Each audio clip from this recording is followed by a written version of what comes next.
Australia sebut China tak bakal takut dengan keberadaan F-16 Indonesia di Natuna.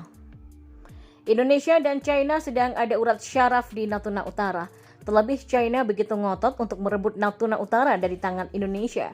China hanya bermodal klaim faktor sejarah bahwa Natuna Utara dulu miliknya yang saat ini telah dikuasai oleh Indonesia. Klaim ini jelas ditolak mentah-mentah oleh Indonesia. Tak sah bila klaim hanya didasarkan faktor sejarah, apalagi Indonesia sudah meratifikasi UNCLOS. Sehingga kedaulatan Indonesia di lautan diakui PBB termasuk wilayah Natuna Utara. Bukan cuma dengan Indonesia, China juga mengajak geger Australia. Malah langkah China mengajak geger Australia lebih konkret lagi saat ini. Baru-baru ini China dan Kepulauan Solomon mengumumkan kerjasama pertahanan. Dalam kerjasama pertahanan ini pemerintah Solomon intinya mengizinkan kehadiran militer China di wilayahnya. Australia kebakaran jenggot mengetahui hal tersebut karena bila China berhasil menyusun kekuatan tempur di Solomon, maka mereka bisa leluasa menggempur Darwin dari sana. Apalagi China pastinya akan menyiapkan kekuatan pemukul utama mereka bila menghadapi Australia. Canberra diyakini akan mengubah pendekatan militer mereka yang biasanya condong ke Indonesia saat ini ke Kepulauan Solomon. Australia merasa prihatin dengan keadaan ini. Kami akan prihatin dengan tindakan apapun yang mengacaukan keamanan wilayah kami. Anggota keluarga Pasifik paling baik ditempatkan untuk menanggapi situasi yang mempengaruhi keamanan regional Pasifik, kata Departemen Luar Negeri Australia dalam sebuah pernyataannya yang dikutip dari Al Jazeera baru-baru ini. Langkah Australia dan AUKUS tentunya akan mempercepat penempatan pasukan Amerika Serikat di sana, kemudian mempercepat pembuatan kapal selam nuklir untuk menangkal kemampuan ofensif PLA Navy China di Kepulauan Solomon.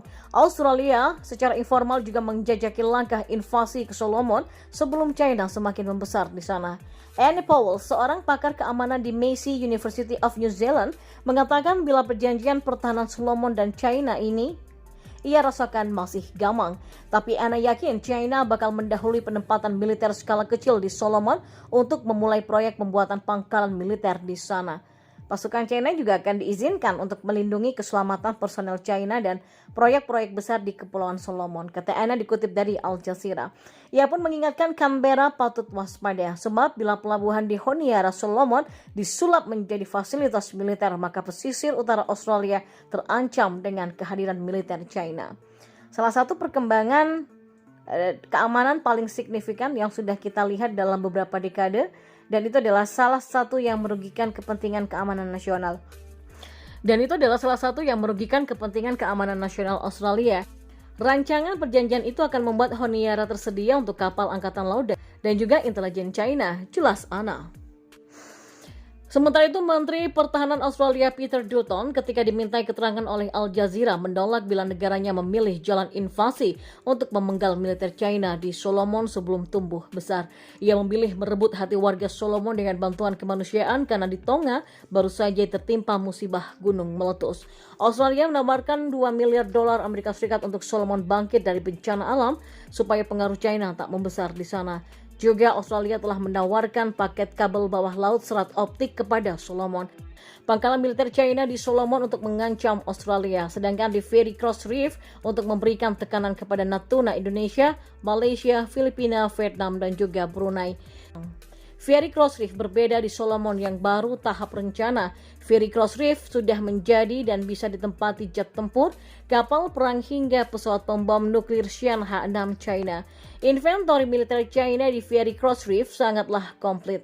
Bisa dipastikan China akan menggunakan gugusan karang yang sudah direklamasi tersebut sebagai basis operasi depan bila perang di Indo-Pasifik pecah. Dan untuk Indonesia, kesiapan di Natuna juga sebenarnya tak kalah menggigit.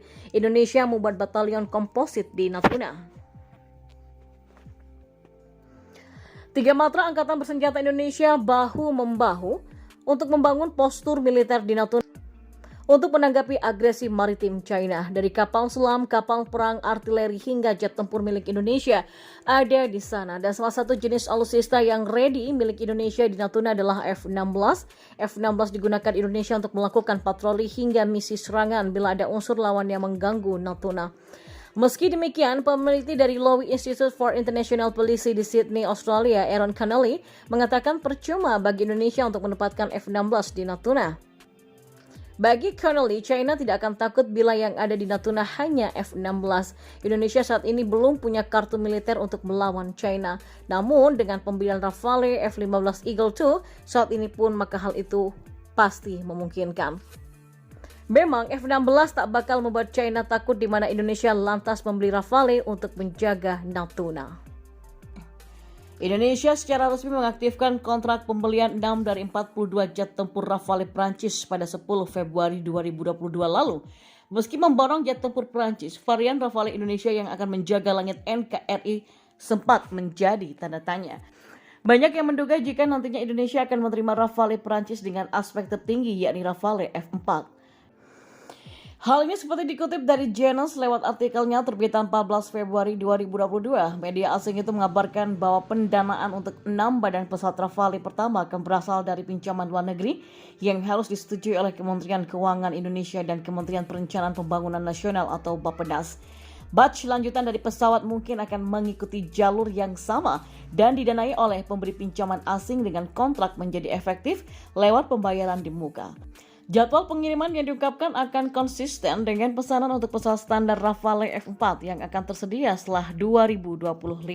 Lebih lanjut, pabrikan pesawat mengatakan dalam pengumuman kontrak bahwa TNI Angkatan Udara akan menerima 42 pesawat Rafale generasi terbaru yang menunjukkan hal ini akan menjadi pesawat berstandar F4.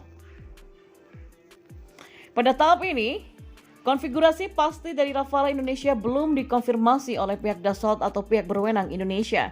Namun teka-teki varian Rafale yang Indonesia beli akhirnya terjawab sudah. Panglima Komando Operasi Udara 3 Marsikal Muda TNI Syamsul Rizal tegas menyatakan bahwa pembelian alutsista terbaru TNI Angkatan Udara yaitu jet tempur Rafale F3R dan negosiasi lanjutan tentang F-15 IDM sangat penting bagi pertahanan udara Indonesia secara keseluruhan. Dalam seminar internasional Air Power, pembangunan kekuatan udara nasional untuk menghadapi ancaman pada era perang generasi kelima, Marsma Syamsul Rizal juga membocorkan spesifikasi dan kemampuan unggul yang akan disematkan pada F-15 IDN. Beberapa pihak masih mempertanyakan apakah pembelian alutsista masih punya nilai penting untuk negara. Tentu sangat penting, kata Marsma Syamsul Rizal.